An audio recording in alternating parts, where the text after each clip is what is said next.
Satu hari saya mengendarai sepeda motor, lalu hampir terjadi tabrakan karena seseorang langsung memotong jalan saya. Dan dalam keadaan seperti itu, dia menatap saya juga menatap dia.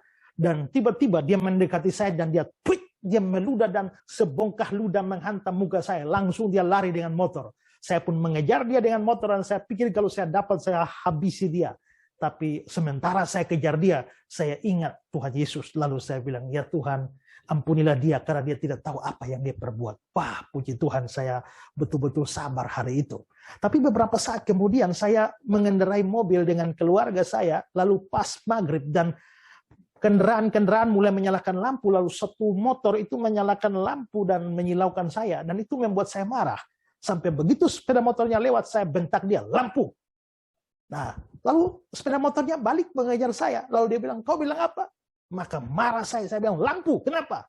Lalu dia bilang, mau apa kau? Saya bilang, kau juga mau apa? Saya langsung loncat turun dari mobil, saya ambil kunci roda menghadap dia.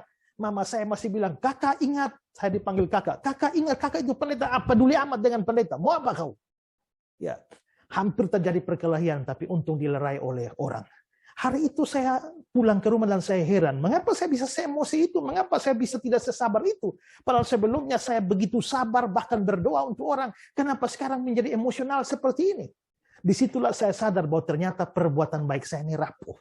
Ya, sebentar saya bisa baik, sebentar bisa tidak baik. Sebentar bisa berbuat baik, sebentar bisa berbuat jahat. Sebentar sabar, sebentar tidak sabar. Sebentar jujur, sebentar tidak jujur. Dan begitulah, dan saya kira itulah pengalaman kita semua.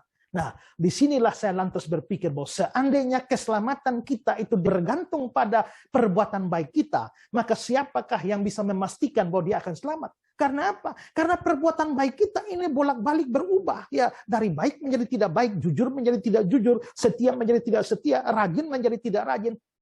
Nah, kalau begitu maka kita tidak bisa mendapatkan kepastian keselamatan melalui perbuatan baik kita.